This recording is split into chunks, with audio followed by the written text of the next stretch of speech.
Hi, friends. Good morning. So, Black women have a reputation, a history of taking care of the most vulnerable people in our communities, in our societies. This leads Black women to roles in diversity, equity, and inclusion. This leads Black women to roles in education and healthcare and immigration law and social justice and international aid. And this means that Black women now are the most vulnerable, having been people who have taken care of the most vulnerable in the past or previously. So who supports you right now that you need the support? And what do you do if you feel like your role is in jeopardy? If you feel like the work that you've been doing throughout your career is now in jeopardy, what do you do? And some other things. We're going to talk about those things together. Okay. So I'm going to introduce myself. My guest is going to introduce herself. We're going to say hi to some people in the community. And then we're going to have this conversation for those of you who are in this situation. Um, yeah, that's what we're going to do. Welcome. My name is Stephanie Perry. On this YouTube channel, we work on getting Black women away from things that don't serve them anymore. That includes jobs that no longer serve you. That includes countries that no longer serve you. If you're at all interested in taking a career break or a sabbatical, if you're at all interested in spending time being a nomad and traveling the world, if you're interested in moving abroad, make sure that you subscribe to the channel. Go ahead and hit the subscribe button and then turn on notifications, ring the notification bell, and you'll be notified when I post a video or go live with a special guest. Hi, special guest. Friends, please meet Coach Tish. Hey, Tish. Hey, Stephanie. Hey, friends. How are you? Thanks for having me. I'm doing much better today. Today is actually the best day in a few days, actually. Good, good. Why don't you introduce yourself to everyone? Yeah, absolutely. So, hey, everyone, I'm Coach Tish. I am currently moving into burnout recovery and career alignment coaching. I've been coaching for about 15 years, and my coaching career has taken a lot of different um, twists and turns. But ironically enough, I spent 8 years working in higher education, for about 6 years working in tech, always in a coaching capacity. And most recently, I was working in actually diversity and inclusion. So, well, that was 2 years ago. I was actually laid off from a diversity inclusion role, laid off from higher education, and for the past 2 years, I've been supporting corporate employees in their mental health journeys as they transition either into new roles, new companies, new endeavors. Some clients want to live abroad. So yeah, that's what I've been doing, coaching people mostly to help them live greater lives and more rested lives and work differently. Work differently. That's Yeah. right. So you've mentioned a couple of layoffs in your work history. Yeah. Yeah. Have Yeah. you, so you probably have an idea what women today are feeling, right? Oh yeah. Terrified, I presume. I mean, so I've been laid off twice, fired once. So yeah, I mean, it's terrifying, right? I remember when I was a diversity business partner and the first round of layoffs happened. Um, First off, I was pissed off because Right. the company I was working for, I'm a business partner, right? I have this title. They did not consult with the business partners on how to do this. So the first thing I was pissed off about was, okay, this layoff disproportionately affected Black and people of color, and we did not talk about this. Yes. Um, and there was a series of layoffs, right? So by the time I was laid off, I was part of like maybe the fourth round. So I was already a disgruntled employee by the time I got laid off. But yeah, there's a fear there. I remember I started having dreams right before I was laid off. Um, so I kind of, had some foresight that it was going to happen. Um, and my team was Black and Latino. Mm. Um, and so, we were frustrated because in theory, we had to put on a face, but in one-on-one settings, no, we were blunt and honest that we work for this company too, and we hate it too. And, here's some resources. At least that's the role I was playing. Listen, I don't like this either. Here's some resource. Here's what I'm doing. Let me share some resources with you. Let me share some coaches that I'm working with. Let me share some people that I'm following on LinkedIn. But really beginning to build community. But yeah, it's scary. It's annoying. It's frustrating. It's overwhelming. There's pressure to still perform. Right. Right. To still show up and give 110%, which I never subscribed to, by the way. So when I was laid off, I kind of felt like I deserved it because I was definitely half-assing it. Yes. My coworkers, though, were like all in. And I'm like, girl, I don't know about this. I feel like this is my senior year. I feel like it's my last year at this job. And it was.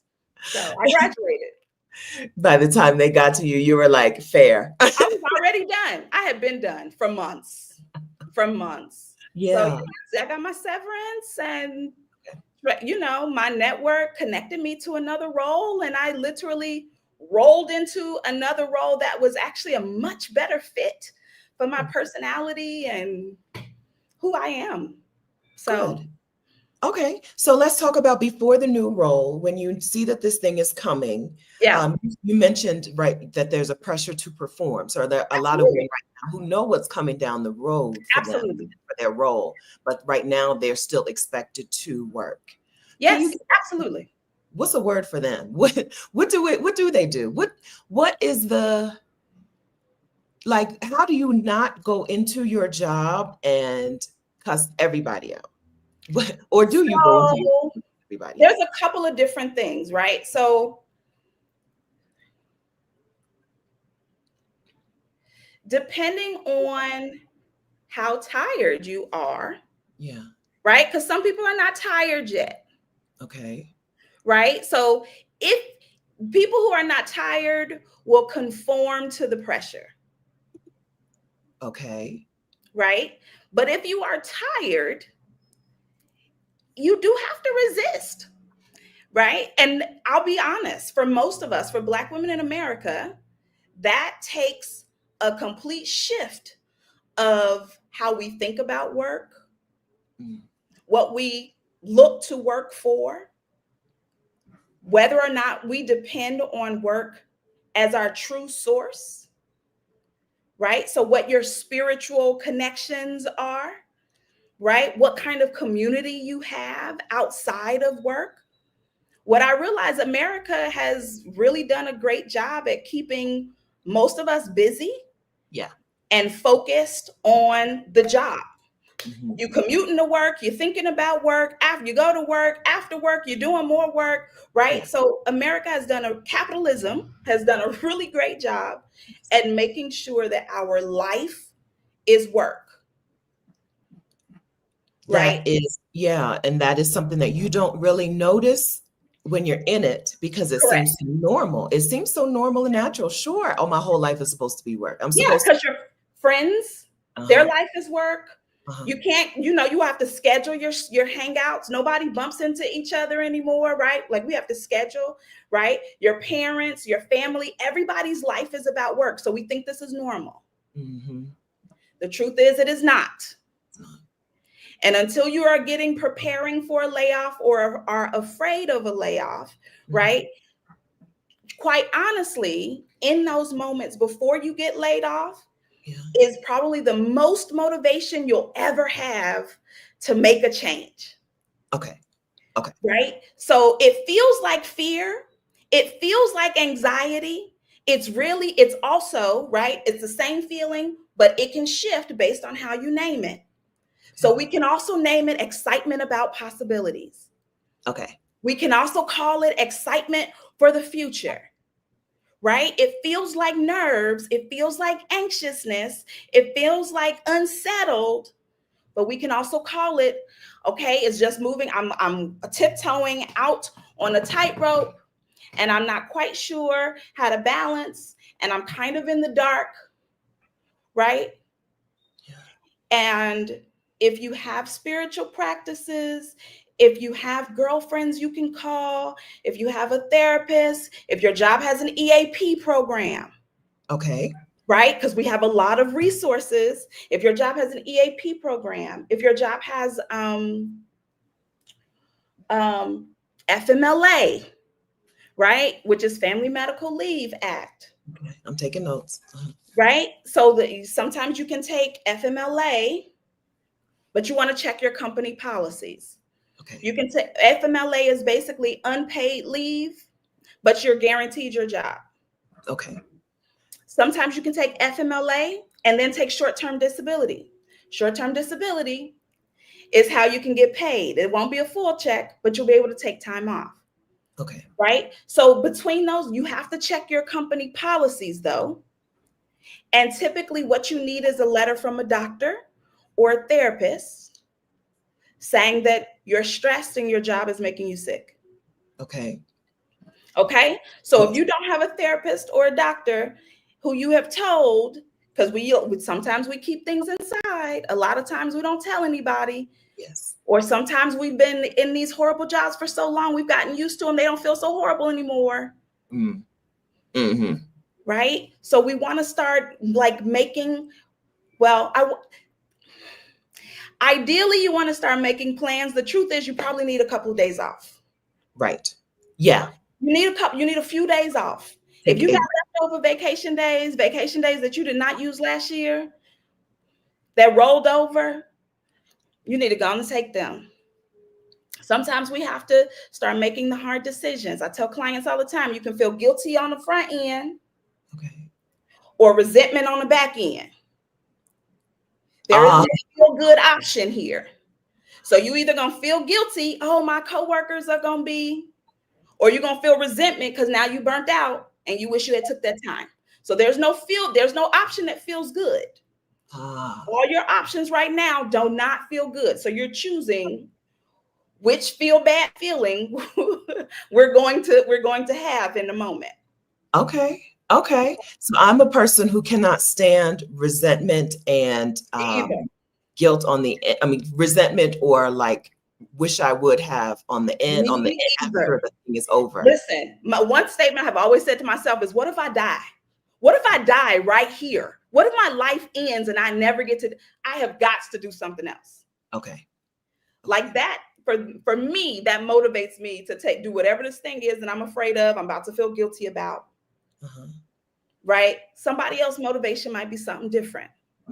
But truthfully, you need some time off, and you need more than a little bit of time, because working a horrible job and being afraid of being laid off is like roller skating. Yeah. You know how we go skating and you skate for a few hours and you sit down, you take them skates off, and the first few moments when you put your real shoes on, you feel like you still gliding. Yeah. That's how you're gonna feel when you take them days off if you ain't took no days off in a while.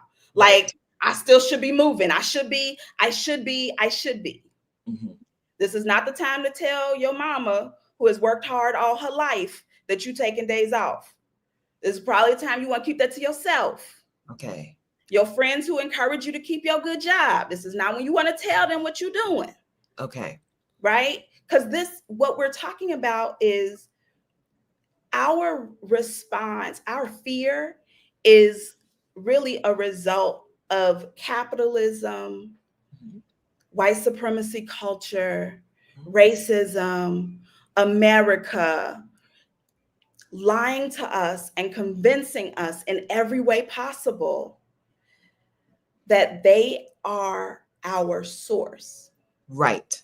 Right. And they convinced us, they've socialized us to believe this. Yes. In the movies, in families, in schools, in our friend groups, our sororities, our volunteering, like everything tells us that a job is our source.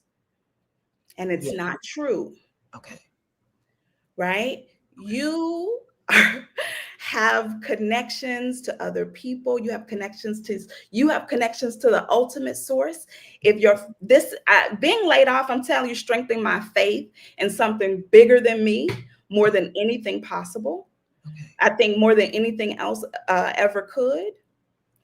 But it takes it's a process. You're not going to automatically jump into having faith in yourself. Yes. Right. And so part of that process is beginning to prioritize yourself in whatever way possible, in like the smallest ways possible. I say take a day off. You can also make tea in the mornings, but you have to start prioritizing yourself, giving yourself grace, trying to calm and settle your own nerves, because that calm, settled nerve place is what's actually going to help you get creative about what other possibilities are available. Things that you can't think of when you're in fight, flight, oh my God moments. Okay. So you gave us some good steps to take, right? Some good things to do. So first, Coach Tish says, take your time off. Yeah. Use the time off that you All have. of it. Take it. Pardon me. Take all of your time off. Yeah. Okay. And then and then get support through your employee assistance program. I saw a question about the EAP. And then also look into FMLA. I'm one of the first people I know who ever took FMLA. As soon as Bill Clinton signed it into effect, my manager put me on FMLA. Awesome. You had a great manager. I did. Then he left and a white woman took over and it was over. That's when you knew it was time to go. When the great managers leave, boy, I was like, oh, red flag. So, and then Michelle Lynn Thompson has a good question specifically about FMLA, which you may not be able to answer, but Michelle, I want to highlight this question because someone in the chat knows the answer. Her question is, does it have to be a note from a medical professional? Can it be a social worker who is your therapist? Like how do we? It depends on your company policy. Okay. Right?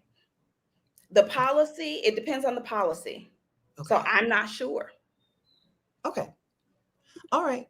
Yeah. So that's the thing that you investigate inside of your employee handbook and with your particular employer. Who is it that can give you this doctor's note or this note? Okay. Absolutely. So take a break, get into the EAP, because EAP also employee assistance programs often include therapy. Is that right? Yes. Typically, they will pay for a certain number of therapy sessions. I actually started contracting with an EAP company. So some EAP, whose name I will not mention, but some companies will also offer coaching. Okay. So depending on who you work for, you want to look into that. The companies that I have worked with offered BetterHelp for free.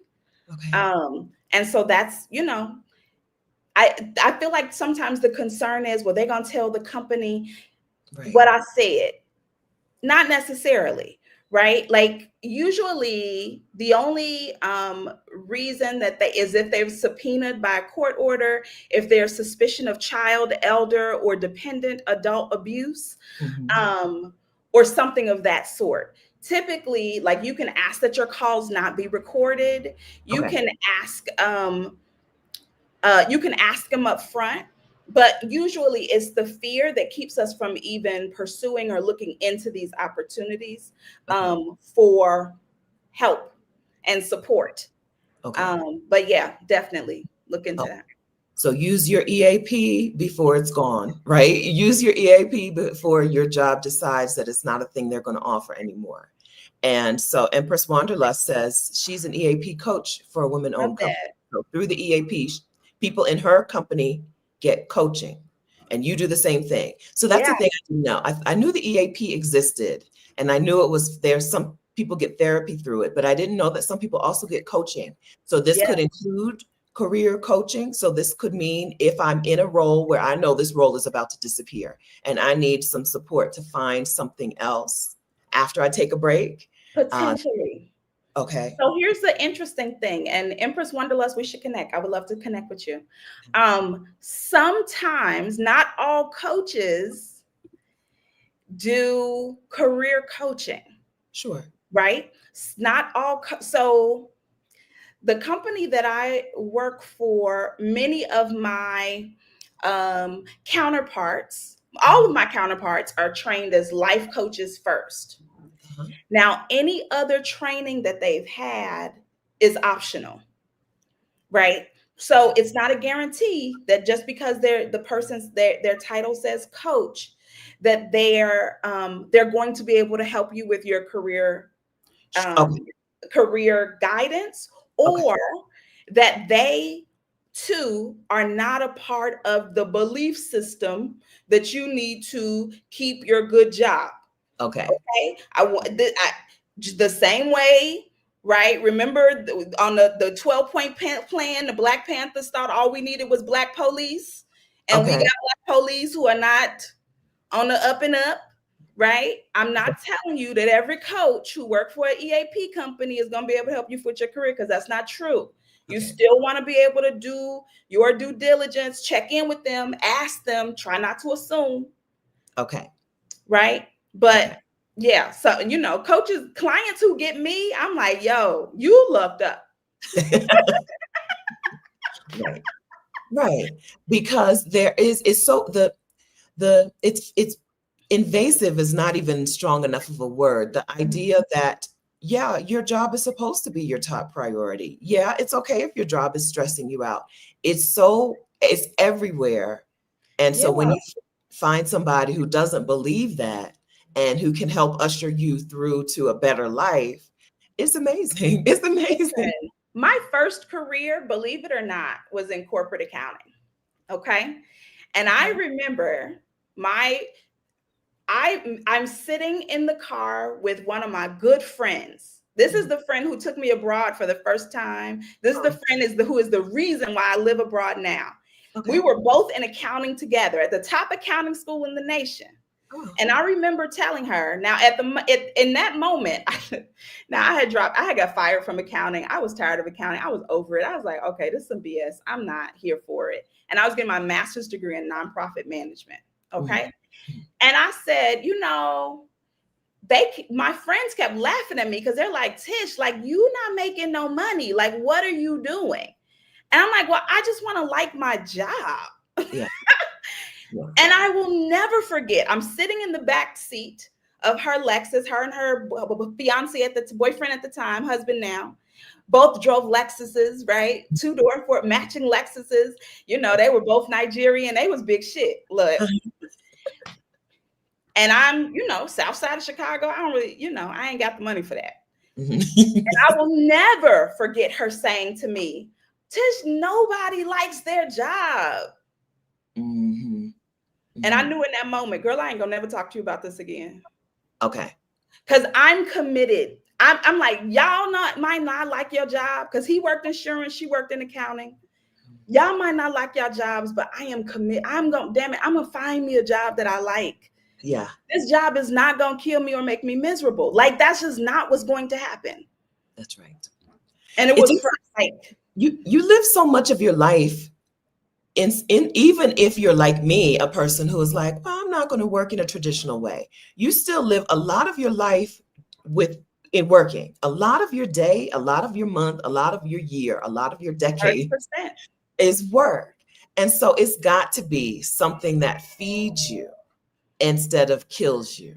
Something that you can at least enjoy. I mean, goodness, because you're spending a third of your life at work. So you don't like the people you around. You don't like the work you do. You don't like none of this.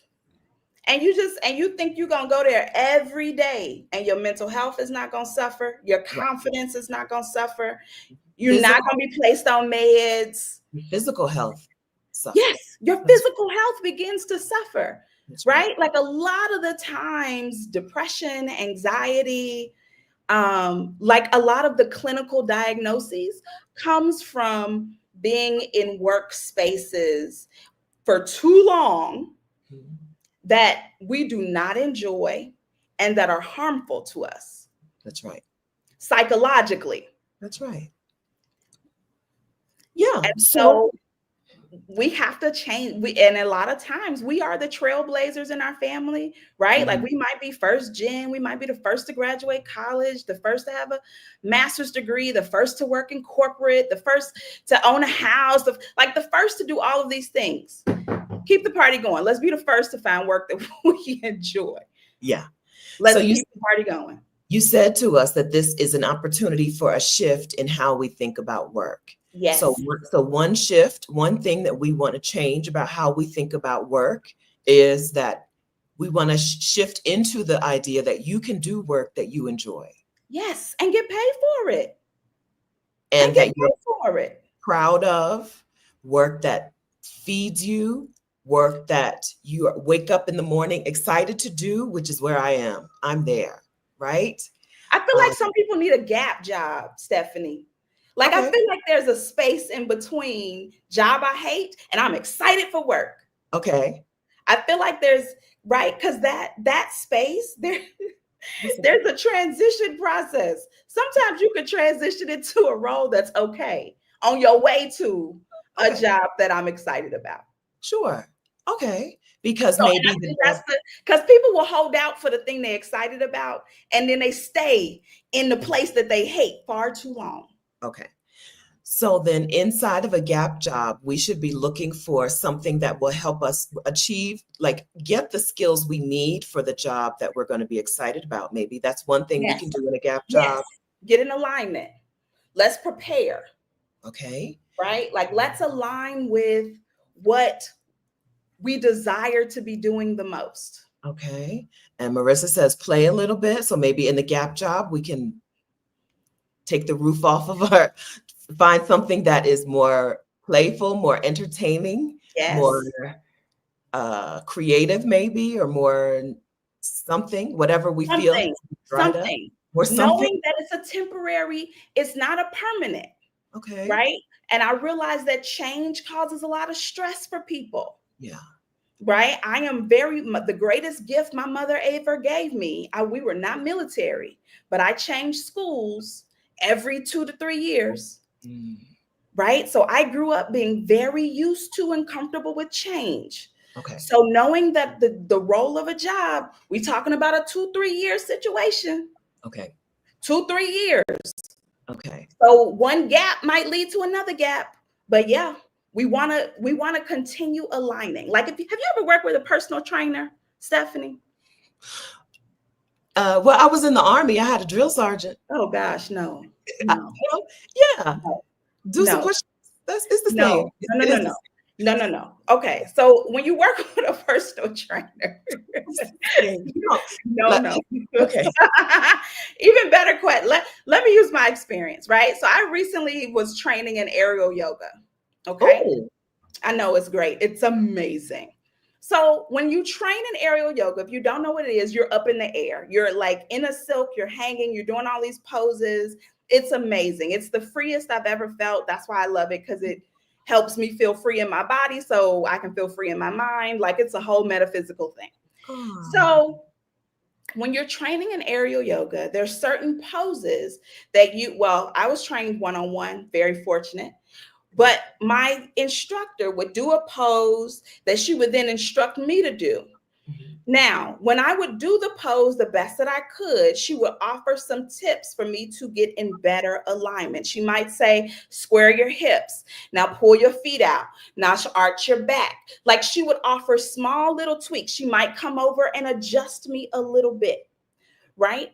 But my point is, I never got what she wanted exactly right on the first try. Yes.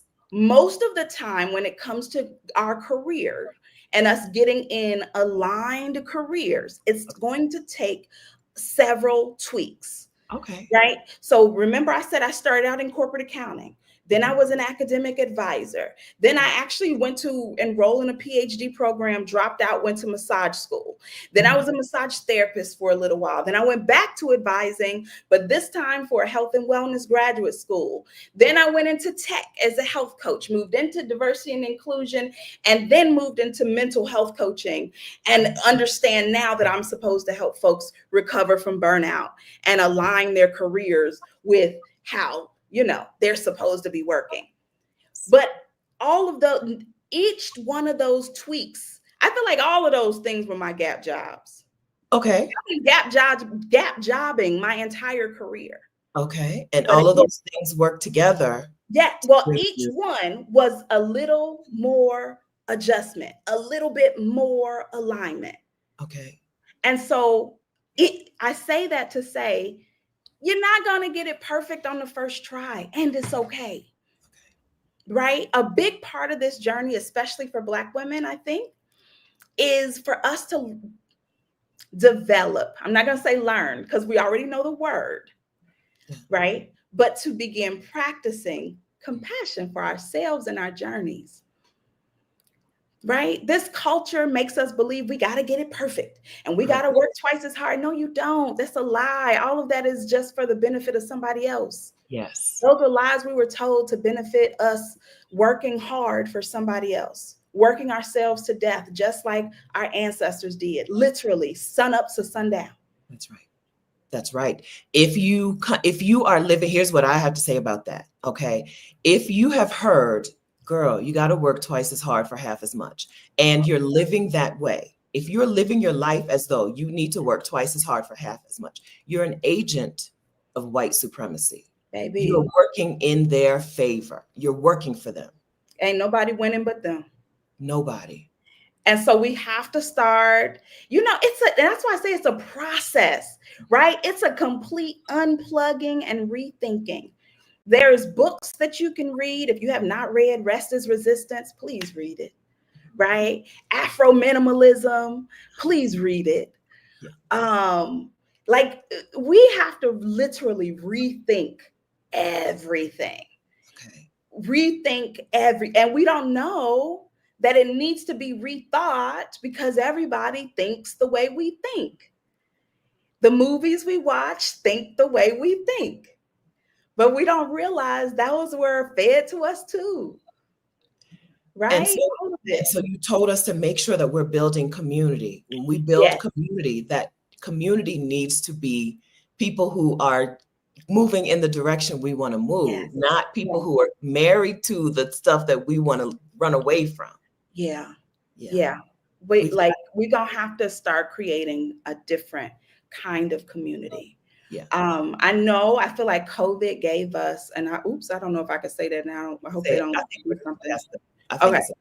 I know that period of time, right, forced many of us to begin building community online. Yes. And online is still a viable resource. Right? Like in person is great. Online is good too, right? Like we want to use all of our resources. And I tell people my favorite places that I've built community are places where I'm eating, learning, or sweating. Oh, okay. Okay. Eating, learning, and sweating. Those are yours. Let me think about Those are mine. my favorite. Those are my favorite. Yeah, I think eating is in mine too. I think. I just joined the supper club. Oh, Stephanie. Did you? Love them girls. Yeah. How do you find the supper club? Somebody I knew wanted to start one. I'm like, well, listen, I'll come. Okay. And every time they put the call out, baby, I'm there. Okay, community. So where are you? Where do you live? Where are you, Tish? I'm in Playa del Carmen. So I'm in Mexico. Mexico. And how long have you been in Playa del Carmen? Tell the people. Yeah, so I am coming into my 8th year. Which is kind of, it blows my mind that I've been here this long. I've tried to leave a couple of times, but I keep being pulled back. Okay. And so, last year I finally just decided, girl, this is where you're supposed to be. This is the healthiest I've ever been. The happiest, the most convenient place I've ever lived. I've traveled the world literally, and every place I compare to this place. Okay. And so I just finally decided, girl, quit tripping. So I'm in Bogota, Colombia, and I think I'm going to stay, and I don't have any community here. So how did you first build this community that you needed in Playa del Carmen, Mexico, that is not so attached to the US way of doing things that you can't heal and you can't live and you can't be happy? So here's what's interesting. Okay. I don't think any community is 100% that. Okay. Right? And so I belong to multiple communities that fulfill different needs for me. So WhatsApp is really popular here. The WhatsApp groups. Actually, rewind. Before I moved here, I spent years in a particular travel group. Okay, No Madness, yeah. I spent years, like a decade in No Madness, just like patiently sitting on the sidelines, felt like I was waiting my turn to be able to travel like I saw these people travel. And so I would reach out to people and, can we hop on Zoom? Like, can we just connect? Like, I would love to talk to you. Like, I spent like seriously about a decade building relationships. So by the time it was my turn, I was meeting these people in the world. Yeah. All the people that I'd met in No Madness, like I knew, I was like, I'm committed to moving abroad. I don't know when it's happening. And back in the day, nobody was living abroad in No Madness. They were just traveling. And I was like, that's fine. That's good enough for me. Y'all traveling. I'm going to live. Nobody wants to live. That's fine. Yeah. But I was still like making friends with people who were in my local area. And No Madness was, 10, 15,000. I think it's 35,000 people in the group now. But I would meet up with those people. So it was like the No Madness group, the Budgetnista. Like if you've ever seen The Wheel of Life, are you familiar with The Wheel of Life? No. Okay, so it's a tool that life coaches use, and it's basically allows you to look at your life in a wheel. I don't really like the way they train us to use it. I use it completely differently. But it's an 8-circle wheel, right? Spiritual, personal growth, fun, friends, family, spiritual, financial, right? Professional growth. Like it looks at all of these areas. Yeah. And so what I would do was I would find Facebook groups that were focused on something I was interested in first. Because again, remember, I build community based on me learning. Mm-hmm. So if we're learning together, then let's learn together, right? Like we're both learning about something. Let's connect. Like I want to, let's form a deeper connection. And I'm a one-on-one connection person. I can be a group person, but I'm way more of a one-on-one person. Okay. So I would reach out to people who said something that I was interested in, or people who I felt in alignment with, or not necessarily looking for resources, but genuinely to like connect. Yes. Like, what you up to? You want to meet for dinner? What you working on? Right? How can I support you? Like that.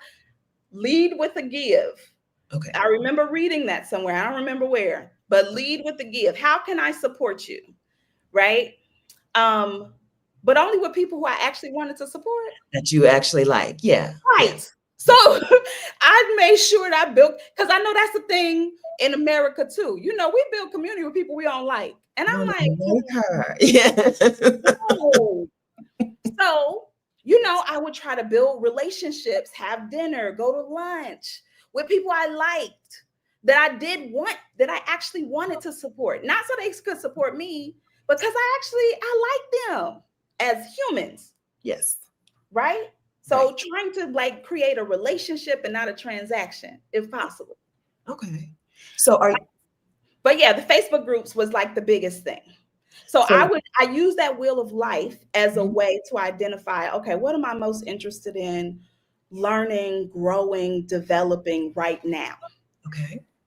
In what way do I want to learn, grow, and develop? And every now and again, I hit a stopping point. And I get tired of I don't want to talk about finances no more. Okay. All right. So let me get out of Live Richer Challenge, Love Budgetnista. Okay. Let me go find something else to work on.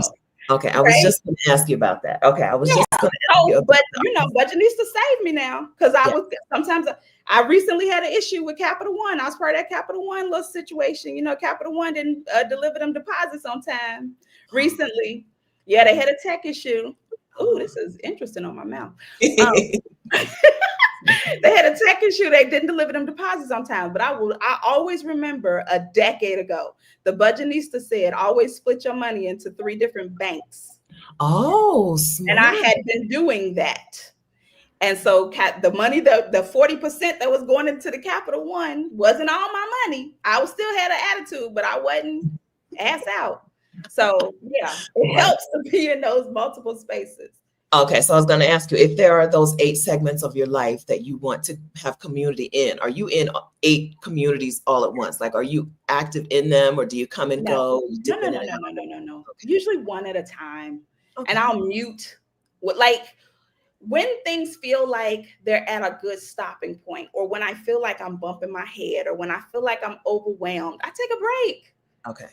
I take a break. Maybe I'll look at one of these other pieces of the pie, Okay. right? And fun is always on the table. Fun, it doesn't always have to be about growing and learning, right? Like I could be watching movies. There's a Black Netflix Facebook group. Like there's Facebook groups for everything. If you want to know Black movies or like whatever you want to do, there's a group or a community that's already developed. What you want to do is begin seeing who has aligned values, right? Within an interest, within a shared, because the group has a shared interest. Yes. Right? You want to see who has aligned values. That's right. Right? And your values, and this is if you've never worked with a coach before, you may not know what your values are. Right. And that's okay too. But that's work you're going to want to start doing. That's right. Identifying what your values are, because you have some values right now. Right? You're living some values out right now. Absolutely. And if you draw attention to that, you may realize you're living out values that you actually don't want. Exactly. Right? You don't want to live those values out. Yeah.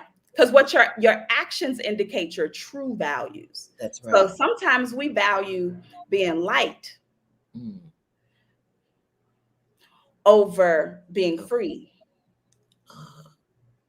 And sometimes that's a hard pill to swallow. And that's why I say use all them company benefits, EAP, vacation tech, because you're going to need all them benefits to get comfortable with the truth. So being liked over being freed is a good way for us to work back to this, to the conversation of the women who see their roles are going to be coming to an end. Their jobs are going to be coming to an end. Yeah. I think that these roles attracted Black women because we're just good people. We're the best people, right? We're helpful. But these roles also attracted Black women because we thought that these were pathways for us to be liked, pathways for us to be respected, pathways for us to be valued by people who are never going to value you, right? People who are never going to respect you. But we did this work as a way, in part, not in whole, friends. Somewhat, yeah.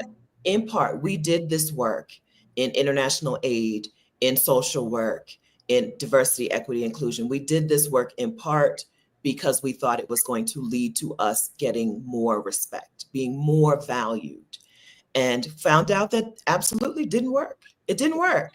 That's a hard pill to swallow. Yeah. Right? To do something with the best intentions, right? Like that might not have been your primary reason for taking the role. But to realize that it doesn't mean all that we had hoped is hard.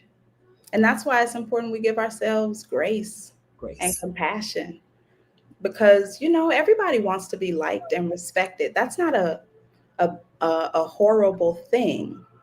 What is the challenge, though, is when we look to be liked and respected from people who don't have the respect to give.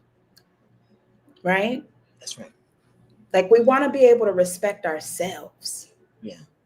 We want to be able to look in the mirror and like ourselves. That's more important. That's right. So we're at a place where, as you've said, this is a time to rethink or shift how we think about work. Okay. And you've talked to us about gap jobs. I want to go back to that again because I don't think we finished that. Okay. So a gap job, I've never thought about this. I have told women at times, go get you a job that just covers That's it. That's right? it. Cover Low the stress. You're not stressed out. You're not taking it home with you. Ain't nobody calling you on your days off or on your vacations. No. Kira is a woman in this community who is designing ease on Instagram, and she did that. She went from director Kira. level. She's in Guadalajara, yes? Yes, she is. I met Kira last year. Good. I haven't met her. I know her, but I haven't met her. She's an internet, right? She's an online community member, right? Went from director level to entry level in her field. Listen. To take a break, to rest, to heal, to decompress, to see Guadalajara, to hang out in Mexico. Listen, to do the bare minimum. Can we do the bare minimum? Yeah. So let's talk about doing the least. What does it? Yeah, it's hard. It's hard when your whole life you've been told you've got to do the most. You've got to do deprogramming. Yeah. It's a deprogramming. And the thing about, go ahead. No, you go. The thing about deprogramming, it really is a full cycle situation, right? Like when you think about all the things that contribute to your current program. Yeah. Right? The movies we watch, the books we read, the music we listen to, family and friends. Like it's so much. It's so much, which again, grace and compassion. Yeah. This is not a flip a light switch type of deprogramming. No. Right? But yeah, you're gonna need to have some, I'm not saying replace everybody in your life, but we're gonna need to have some backups for everything in our lives, right? So for family, might need some chosen family, add it into the bunch, some time with some chosen family, for the way we get entertained. We need to be a little bit more intentional about how we're entertaining ourselves and what we allow into our spirit. Because believe it or not, everything we watch, listen to, read, creates thoughts. Yes. And that I remember being told once, when you're watching a scary movie, the quickest way to get the scary movie out of your mind is not to turn the TV off. It's to change the channel. Okay. Right? So if you're sitting here terrified, if you turn the TV off, you're going to think about what you just saw. Ruminate. Yes. Yeah. So sometimes we got to change the channel and intersplice that into quiet time. Like mix our quiet time up. Right? Like you probably can't hear it, but the Echo Dot plays smooth jazz in my house all day. Smooth jazz all day. I wake up in the morning to a little bit of R&B, then we play smooth jazz all day. And then at night, I don't know if 7:30 p.m., Raheem Devine on WHUR FM has a Quiet Storm, Monday through Friday. So we got music going all day. Great. We got to adjust. Yes. Right? We want to start listening to liberation music. Yeah. Liberation-minded music. So your India.Arie, your Jill Scott. I love a jazz. They break all the rules. The trumpeters, oh my gosh. Like because we want to create this energy within ourselves that we're going to break some rules. Right? And so, some gospel songs are about breaking rules, right? Like I like some Israel and New Breed, No Limits, No Boundaries every now and again. But sometimes, you need some Kendrick Lamar. You gotta mix it up. I don't even know how I got on that tangent. And you're muted, Stephanie. That's right. Thank you. I'm about to drop some affirmation music. I'm going to drop Tony Jones, a song. This is a song from Tony Jones that it plays in my head even when I turn it off. Sometimes you want to spend time with music with no words. Music without lyrics does good things to your brain and therefore to the rest of your nervous system. But sometimes you want some words. You want a word in your song. Absolutely. Right? Sometimes you want. You are absolutely right. Beyonce will always do it too. That's right. That's right. So I'd like to talk about another way that I love to change the channel, which is get up out of the United States of America. Yes. That is my favorite way to hear Black women talk about changing the channel. When I was a kid, when I was in middle school, I think, or maybe must have been high school, me and Allison and Sybil and Monica, we went to go see The Silence of the Lambs, and it scared the daylights out of me. I couldn't sleep for days, and it didn't occur to me to just watch something else. All I could think about was that man in the elevator with the man's face on his face. I couldn't, right? Changing the channel is good advice. And so my favorite way to see Black women change the channel is pick up and get up out of the United States of America. That's the channel changer right there. Because we don't know yet, until you've spent a significant time out of the US, you don't know yet what the programming is teaching you that is wrong. You think it's teaching you regular, everyday ways to live life. It's not. It's teaching you how to kill yourself. It's teaching you how to work yourself to an early grave. It's teaching you how to be a lone wolf so that you don't have the security and the protection of the pack. It's teaching you how to support the people who don't need your support, and at the detriment of your own self. And so let's talk about traveling the world. Okay, so I think a lot of women who are in these roles right now, who see this job coming to an end, will jump to another job when sometimes what I hope some of you will do is do nothing. Take a career break. I definitely did that. Go see the world. Go see something. So let's talk about it. So when is the first time? You said that your friend is the person who took you out of the country the first time. When is the first time that you did you traveled nomadically for a while? When did that start for you?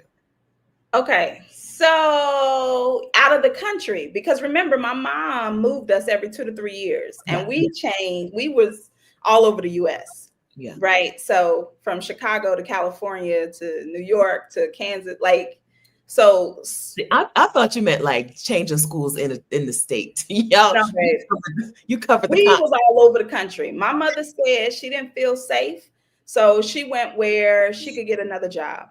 Okay. So I grew up understanding that if this job ain't working, where else do I want to live? Let's look for jobs over there. So when I graduated college, I went to Idaho, then I went to Pennsylvania, then I came back to Chicago, which is where I'm from, went to Maryland, went to Indiana, came back to Chicago, went to Belize for a few months, then went back to Maryland. And actually, when I got laid off, I drove cross country, told the finance company, come pick up their vehicle. And I love you. Listen, I've been listening to Break the Rules music for too long now. So told them come pick up their vehicle in LA where I left it. Actually in Vegas. I think I left it in Vegas. But then I went to Mexico. So I have taken a couple of different breaks. There was a year-long gap. I've taken a couple of, I feel like, year-long gaps. Okay, good. First one, I went to Belize for 2 months, ran out of money, came back to the States and worked at Bed Bath & Beyond, and lived off grid for some of the time, and spent some time sleeping on my yoga teacher's floor while she trained me in yoga. The next gap I took, I spent some time in Cozumel, a couple of months in Cozumel, living on unemployment and refund check because I was enrolled in graduate courses. Okay.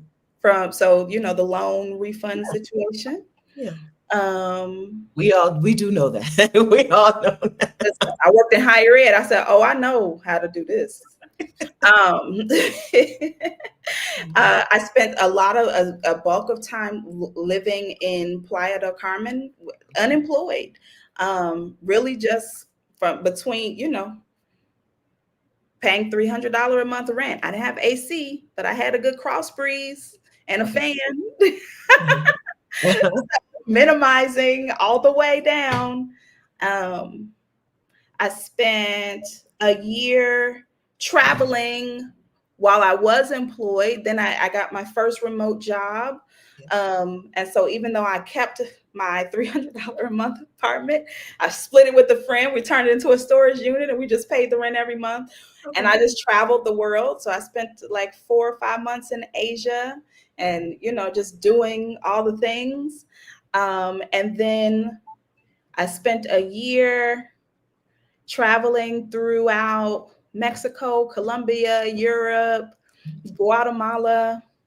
So yeah, I've done the nomad thing and I got tired. I'm like, girl, we done with this. I remember I bought dishes, baby. I was so happy when I bought dishes. That's what I want. I can't wait. First time. I said, oh, this is nice. I got little kitchen organizers, the little plastic. I got a new shower curtain. Yeah. I have not lived in one place since September of 2015, and I cannot wait to buy dishes. I'm in Bogota. I have picked out my dishes. Listen, I stayed in a they happen to have some beautiful stoneware, and I looked them up online, found the store, found the real life location. Like, I can't wait to get my own dishes and my own silverware. I'm so excited. Love it. I just bought dishes for the first time, Stephanie. This was my first. Yes. I always just used the little rinky-dink stuff that came with the apartment. Even if I was, I wasn't Airbnb-ing the entire time, but I just wouldn't buy it, or I'd buy some real cheap plastic. Okay. I'm done with this. I'm sitting here. Okay. So let's give the women, let's give our friends 4 or 5 places in the world that we would recommend they start. If you've decided that you're going to F that job. Okay. Listen, it's going away. If the job is going away, let it go. And you're going to take some time, use some of the money that you've been saving for retirement and make this a mini retirement, right? I'm not opposed to that. To that. I feel like I've mini retired a few times. I love it because listen, I'm going to say my catchphrase, waiting until your retirement age to start living is a scam. It is. It is. So if she's going to take a little bit of her cash money and she's going to go somewhere for a little while to rest, to have fun times, to get into shenanigans. I love it. Pick up a lover, do whatever. Listen, I'm going to live the shenanigans now. Where would you send her? So first thing I say, it depends on your budget. Yeah. Right. If you do not use Numbeo, Numbeo, you can use that site to price check the cost of living between cities. Yes. Okay. So depending on your budget, depends on how much time you have. Yeah. Most places, the longer you stay, the better deals you'll get on renting a place. So if you're trying to bounce around, it might end up being a little bit more expensive. But if cost is not a factor, I don't know if time is a factor. Of course, I'm always say Playa del Carmen, right? Yeah. The ocean by itself is healing. In the States, I feel like I used to always buy pink Himalayan salt lamps. Those put negative ions in the air. When the ocean is 3 blocks away, you get that same effect. Okay. The negative ions are in the air, right? So Playa del Carmen always. Plus, is you can fly into Cancun real easy. Notice I did not say Tulum. I did not say Cancun. Playa del Carmen, not Tulum. Yes. I don't know why people always show up in Tulum and say, but I thought it was going to be the same. It is not. It is not. The calculator that Coach Tish just mentioned, we link to it inside of the Work From Anywhere toolkit. So even though it's a Work From Anywhere toolkit, even if you don't want to work there, we link to Numbeo, the Earth Awaits. Oh yes, I forgot about the Earth Awaits. Very good cost of living. Oh yeah, because the Earth Awaits, you put in what your requirements are, and then it'll. Nobody messing with Tulum. Y'all didn't overrun it anyway. Made it into the Mexican Bali. Can't believe y'all did that to that place. So while you're coming up with number two, let me give a number. Let me give Yes, one. please. Okay, so I'm going to say, so, we're meeting up in Vietnam. I don't know if you know that. The Exodus Summit Squad is about to meet up Never in Vietnam. been there. Okay, when? Okay, no, I don't. February 20 to 28th. We're going to be there. I'll be there sooner. I'll be there. I'll get there around the 14th to the end of the month. But I'm going to say Vietnam can be a little challenging. So I'm going to instead pick Thailand. I'm going to go with Hua Hin, Thailand, even though it's a small town that most people won't like. Well, it's not for everyone. But if you want to be in a small town with a really good market on the weekends, or maybe they might do it every night, a really good market where you can get a lobster for a couple dollars and ride your bike, just be riding your bike around in little rice fields and stuff. It's like what Bali could be if it didn't have so many Australians, right? Listen, all them Australians are in Bali just being drunk and rowdy and rich and rowdy. I had no idea. I said, oh, y'all like Kentuckians. Yeah. That's a really good. Loud and drunk. Belligerent. So a small town in Vietnam or a small town in Thailand will give you that as well, right? Oh, you say small town. See, and I was going to definitely say Chiang Mai. Chiang Mai, okay. Chiang Mai. Oh, them $6 massages will change your life. You start getting massages for dessert. That be your nightcap. Oh, listen, you want to adjust your nervous system. Yeah, them $6 massages will do it for you. Okay. Get a massage, get a foot rub every night before you go in the house. Oh, I missed that. So Abba, I was mentioned in Hua Hin. Abba's in Bangkok right now. Hua Hin is the small town. It was a small, anyway, I was there in 2015. Okay, so things changed. But it was a small town where you could just rent a bike or motorbike, go to the market, ride around, ride to the beach. Wasn't anything particularly beautiful, but they did have a park that had a really cool like temple inside of the park.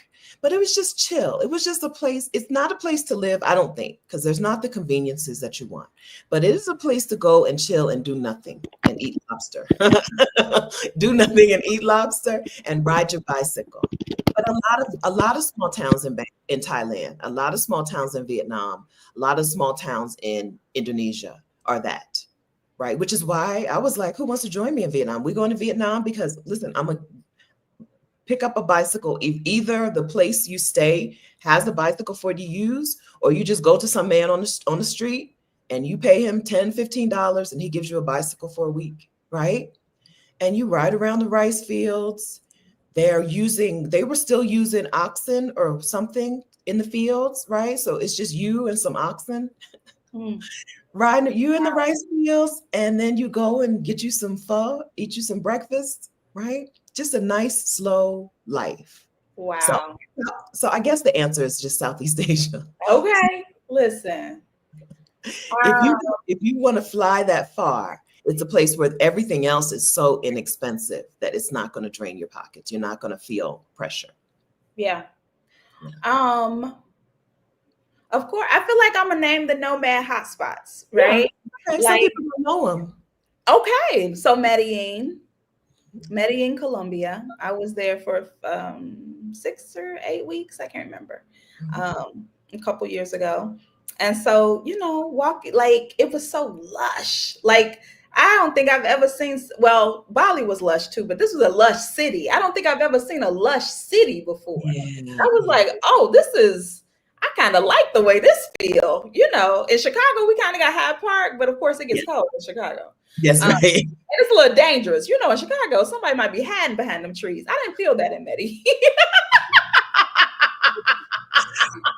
I feel like, as the non-Chicagoan here, I feel like I do need to stand up for Chicago. I think summertime in Chicago is the best the United States has to offer. It's the best. I understand why Black women love to stay in Chicago, but you don't have to be there in the wintertime, right? No, you do not. Pick your seasons. No, you do not. Yep, choose your season. I haven't been to Medellin yet, so I'm in Bogota. Yes, but I haven't been. Go. Okay. If you can, stay in. Oh, I forgot the name of the place. Starts with a B. I loved it. If I remember it, I'll send it to you. When I remember, I'll send it to you. Okay.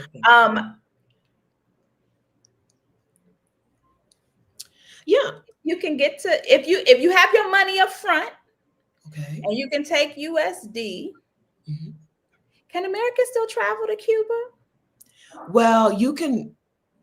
Oh, so during Obama, you could, if it was a little bit easier, you still had to go with some like tour. You had to go with a tour, but I don't know if that's still the case. Probably. I feel like it hasn't changed yet. Okay. So if because Cuba is a cash only, you cannot use your debit cards. You can't even open the apps. I just was in a chat with somebody. She said she opened her bank app. They blocked her access for months. So you can't even open your bank app in Cuba. So you need to take all your cash up front. But if you can get to, Havana is, it was, should somebody say it's against the law? Okay, I don't know. Well, if you go with a tour, you have to go with a cultural tour or something. Okay. It's Americans, now Canadians listening, we have some Canadian friends. Canadians, y'all know you can go wherever you want. But Americans, you have to go with a cultural tour, which is not that difficult to find. Is that a recent change?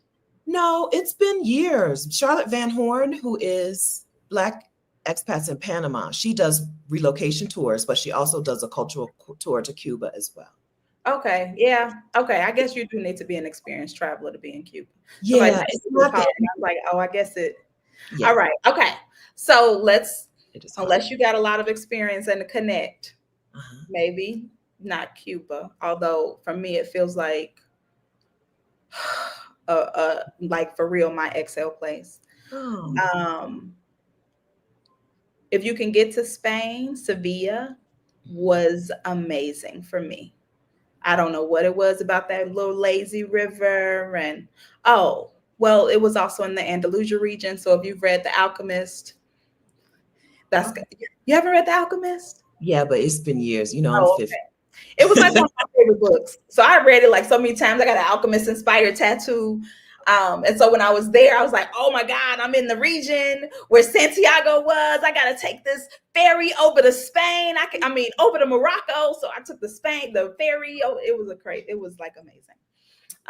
Okay, good. Somebody said you can go to Mexico. Yeah, okay, so since we're in the area, I'm gonna say also Portugal, Spain and Portugal. I didn't make it to Portugal. They were having some kind of strike, and I was like, this feels like I'm not gonna be able to make my connection. Europeans do be striking. Europeans they strike. I said, y'all go. I love it. They be resistance, okay? With the shits. Yeah, Spain or Portugal, cities, small towns, in between something, you're gonna enjoy it. You're gonna enjoy it. And then the Caribbean. Let's pick a Caribbean place. Do you have any Caribbean faves? Well, Playa del Carmen is kind of. Well, we in there. We in the area. Yeah, I agree. We in the area. Now, you ain't gonna get no steel pans or no steel drums. It's definitely one of the most expensive cities in Mexico, because it is a tourist-driven town. But it's also a very easy place to be, right? So if you're trying to rest and you want some ease, I don't think anything beats Playa. Yeah. Eventually you get tired of the ease and then you'll be ready to go somewhere else, and that's fine too. Something busier. And then I'm gonna say in the Caribbean, I'll say Barbados, even though I haven't been there. There's a lot of Black women who are expatting or repatting to Barbados, so that might be a good choice. Okay, so I forgot about Jamaica because I feel like, I was recently featured in a book called We Quit America. Yes. The authors are in Jamaica. That's another book. People, listen, I told you don't have to. Unique. I talked to Unique Redwood here on this channel not too long ago. I love that. Yeah, so you're going to have to change your reading material. We Quit America is a great one. Yes. Change the channel. If you're watching the replay, hello, friends in the future. I hope it's awesome. I'll link to the book in the description. Yes, please. Yeah. And there are good links in the description already. So anybody, go ahead and look in the description. So Coach Tish has given you a link to book an alignment call with her. So let's talk about coaching with you, Tish. So if someone is like, either this job's about to end and I need to do something, or just I hate it. right? And I need to do something that is more aligned. Yeah. If I'm gonna be working, if I'm gonna spend a third of my day at work and a third of my week, I want to do something where I can enjoy the work and get good money. And Yeah. I think I need some coaching to get to that spot. Yes. Um, Tell us what you do. Yeah, so I use human design. Not sure if you're familiar with it, but it kind of looks at your birthday time and kind of where the planets were. And so it looks at kind of how we were designed to live our lives and go through life, right? I am very fortunate to be the type, I was designed in such a way that I'm actually not supposed to be working hard. I don't think none of us really are, right? Ditto. And so, part of, I feel like my mission is to really show people how to get more out of, to work smarter as opposed to working harder, right? Like we've been conditioned to work really hard, to do work that we dislike. Like I told you earlier, you know, my friend told me everybody hates their jobs. Ironically enough, she's still doing work she hates and I'm not, right? Right. Irony, like 20 years later, I found work that I'm actually all right with. And she's taking antidepressants. So, you know, if we don't kind of make the hard decision earlier, it gets harder. It does not, like, it's not easier if you wait to start planning for the future, the life that you desire. It doesn't get easier. So if it feels challenging now, it will get more challenging. Okay. But we can talk through that, right? Oh, good. Somebody knows what that means. Okay, so I'm a projector. So that just means most of my chart is open. So this, I like human design because it looks at different energy centers.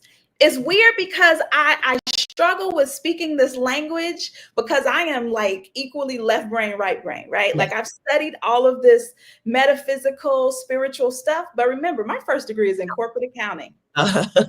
Very much so. Okay, give me the science. Like, let me know how this thing works. Does it work? Mm-hmm. So yeah, I've learned that, yeah, we can look at how we not just what we like and what we enjoy, but we can look at what do you value? We can look at what's important to you. How do you align your values to the work you're doing, and find what skills are transferable, right? Like I'm fortunate that I've been in a ton of careers. Like I've changed my career a bunch of different times, typically as a result of a layoff, or being fired, or up and quit. I don't think I have ever. Oh, I did quit a job. I'm like, usually, did I get? I think I got fired. Okay, but that's why I left accounting. It was the gift. It said, "Oh, okay, thank you." You know, I'm not doing a good job. I am trained as a Reiki master, yes, but I did it to be nosy. Because somebody did Reiki on me and I want to know what they was doing. So I got trained. I feel like that's a lot of the things that I have done is because I went to massage school because I was knocked out and I said, oh, I need to know what magic you doing. My first hot stone massage, I said, oh, I'm gonna learn how to do this. And so I went to massage school. But yeah, you know, a lot of this is really about rediscovering what makes us happy, what we enjoy. You know, there aren't a lot of spaces that give us permission to just like enjoy life. Like we are on a rock spinning in space. Seriously. 67,000 miles per hour, I read. That's how fast we are on a rock. Now you can have a bad time if you want to, but I refuse. I'm gonna have a good damn time. Mm-hmm. Okay, for as long as I'm on this rock. Mm-hmm. And I would love to help other people do the same. I'm a Scorpio. Okay. What a sign, gang. Okay, I'm a Cancer. Hey, I'm a Cancer. Yes.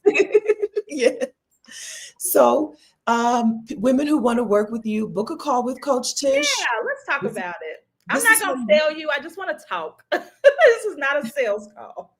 this is her link. So it's in the description of this video. I've also linked to Tish's Instagram. Now I linked to your YouTube channel, but girl, I ain't posted nothing on that YouTube. what's happening? I have to be honest. So at first I was confused. I've been confused for a long time. Okay. But now I'm like, okay, I can start doing some YouTubes. I've been working on it. I'm off all next week. So I'll actually be doing some YouTubes next week. Okay, good. Thanks for calling me out, Stephanie. I love that about you. Listen, YouTube is amazing, and you would do amazingly on YouTube, and I want you to be back there. That's all I'm saying. Thank you. I do too. I need to talk to some people. That's really what it is. I get tired of talking to listen to myself talk. I'm like, I need a conversation. Hello. Yes, right. This is how it works. Boom. Yeah. It's wonderful. It's wonderful. Dominique says she just came back from Curacao because of my recommendation. Good. Yeah, I enjoyed Curacao. Curacao, especially if you can get in a car and get up to some of those beaches that are far away. Beautiful, warm water. Beautiful, like never been there. Whatever. It's a beautiful place in the Caribbean. Okay. All right. So, do you think there's anything we haven't said to the women who are feeling these feelings right now? We've talked about you've talked to us about, let me get my notes, how we are disproportionately affected, how we will be disproportionately affected, but there's still a pressure to perform at work. Yeah. So you told us what to do right now, right? Use up your time. Get out of there. Use up your time. Use your employee assistance program. Use your FMLA. Get up out of there. But then also you're going to have to shift how you think about work. And you gave us some ways to do that, to do some deprogramming, which includes a gap job, which I love, right? Which might include changing the channel by picking yourself up out of the United States and going someplace else for a while. You told us that this is a time when we're most motivated to make a change, right? The time that things are the most uncertain is when we're most motivated to make a change. Yeah, because it's, usually change only happens when there's some emotional, deeply emotional reason for you to change. Otherwise, you'll just keep doing what you've been doing. And so if the threat of being laid off or fired or your career going away, I know it, it's tempting to start looking for another job. It was tempting for me too. But yeah, we want to be gentle with ourselves, but use that energy, use it as gas to go in the direction that you actually want to go in. Yeah. So the dream merchant. So how do we stay motivated? So if right now we're motivated to make a change, but we're used to adapting, we're used to getting used to things. Yeah. How do we keep that fire burning? Do stuff you like. You know who ain't never needed discipline? Somebody who having a good time. Oh. When you enjoy what you're doing, you don't need discipline. You don't need consistency. You don't need none of this stuff that we try to force ourselves to have when we're doing stuff we don't actually enjoy. So get in alignment. Get aligned, and you'll be as motivated as ever. Because what happens is eventually we have to stop running from something and start running toward what we actually want to have.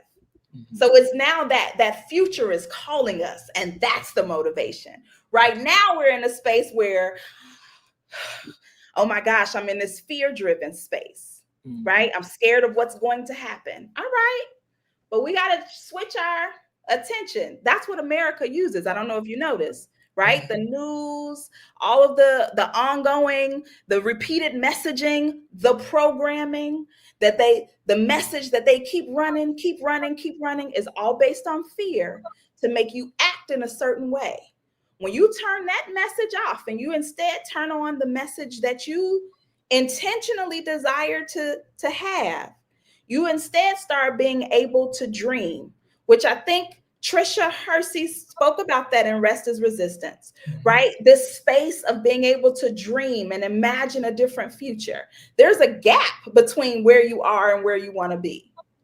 So you get to choose how you wait. You get to choose what you do with that gap.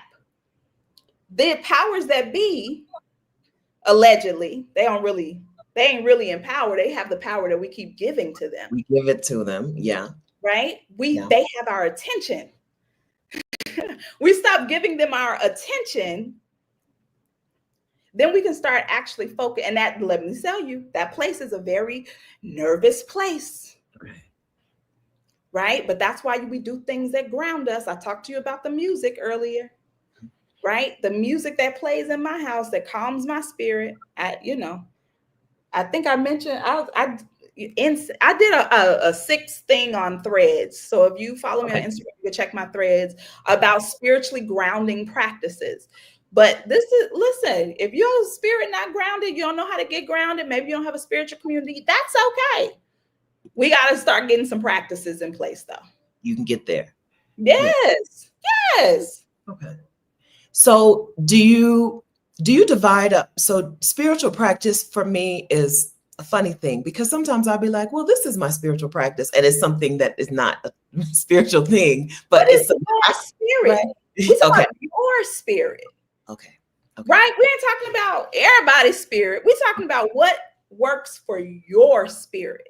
Okay, good. Right? So what works for my spirit is listening to jazz during the day. That might not work for your spirit. That's okay. That don't make it any less spiritual. But what I have learned studying different religious practices around the globe is that all spiritual practices have things in common, right? Yeah. Like all of them have music. Actually, let me even go even further out. So let's zoom out. All spiritual practices address your senses. Yes. Every spiritual practice in the world has something that addresses every single one of your senses. Things you listen to, things you watch, things you touch, things you taste, things you feel. Like you could feel it. And you're like, every time I turn on A Change Is Gonna Come by Sam Cooke, I feel it. Right? Like there are things you feel just because it's the nature of how vibration works. Yeah. And humanity, and like us being people who are made up of that. Yes. Yeah. And water, all spiritual practice, they all include water in there. Yeah. Okay. So you don't have to belong to a particular, I don't believe that you have to put it in a box. I agree. Okay. So then me getting in the water every day is my spiritual practice. Yeah. As if I say it is. But wait a minute. Which water? We talking about the shower? We talking about the ocean? In the open swimming pool. If there is a swimming pool, I'm getting in the pool, and I'm getting in every day. I'm making sure. Are you swimming? Every day. I just kind of float, and I let the water take me. I let the water lift me up.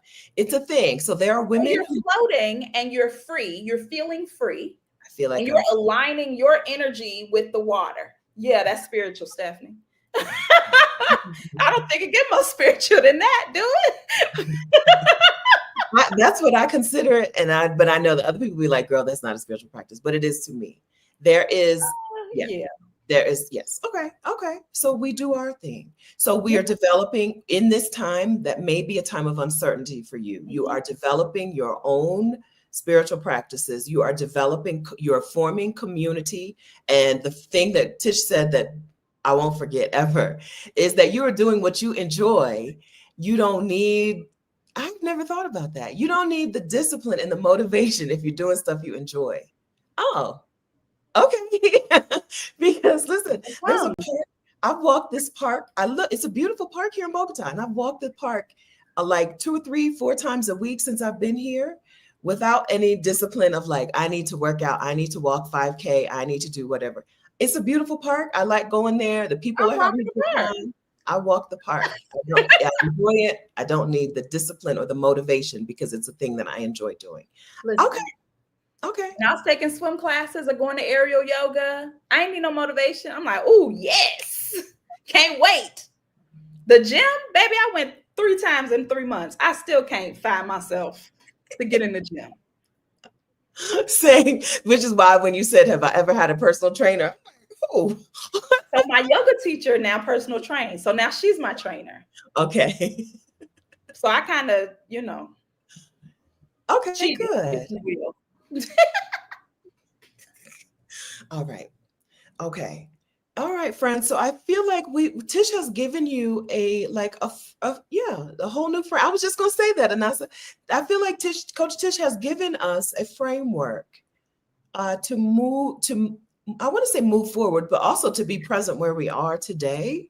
Yeah. I think this was an amazing conversation. I hope that if you came here feeling anxious or worried, vulnerable, fearful, I hope that that has changed for you. I hope that and I hope that you do what Tish has outlined for us to do: get in community, take our time off, Yeah. change the channel, maybe consider a gap job. I hope that you actually do these things. If you feel a little better today, imagine how much better you'll feel when you implement what she has taught you. And then remember to go ahead and get coaching with her if you want more. Okay. If you want more, get more. Yes. Okay.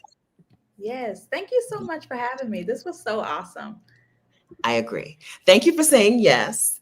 I'm going to say this. Listen, I I don't think I knew you were from Chicago, but as soon as you said it, I was like, oh, I get it now. I love me a Black woman from Chicago. If I don't love anybody else, I love a Black woman from Chicago. Thank you very much. There's something. It's something. It's something. I reached out to Tish very late yesterday, so thank you very much for saying yes at the last minute. Do you take Yes. clients? Can you answer this question before you go? I saw it, but I let it scroll by. Do you take clients who are only Black women? Do you take clients who are other people? I do take other clients, but I think we would still need to talk to see if it's a fit. Okay. All right. Yeah. So But you need to have begun doing your work, because we're going to look at we're going to look at a lot of systems, because we do systems work, right? We look at systems. So the systems we're a part of, the systems that we have not yet created, like it's not just America makes us think it's just a one person thing. And no, we're always a part of systems. And So you can't like dismantle one thing without it touching other things. So you're going to have to address it all. You're going to address it all. Yeah. And so, yeah, if you have not started doing that work yet, trust, we're going to touch on it. And so, Good. All right. Thank you very kindly for the super chats. We'll send Tish a little lunch money. Thank you very much for the super chat, Coach Rocky Lee, and her daily affirmations. Thank you very much for that. And friends, I want to close this out with something like sincere, but all I can think of was this was amazing. And I'm so glad you came here, Tish. This was super helpful, right? Super helpful. I was not the person I made this video for, but you did something for me, right? I made this video for women who are going through a particular time in their lives, which I'm not experiencing, but you helped me. You did something for me. Oh. So thank you again. Oh, thank you. I'm so great. Listen, what they say, grateful or something. I don't know. Give thanks. Give thanks. That's the phrase. That's it. That's it, friends. Before you go, if y'all would hit the like button, thank you. And then if you would also share this video with a Black woman you know who would enjoy this conversation, we would appreciate it greatly. Okay. Thank you for hanging with us today. Thank you very much for being a wonderful community. And Tish, thank you. Thank you for everything that you do. It's my pleasure. This is what I'm supposed to do. Yeah. Thank you. Bye, friends.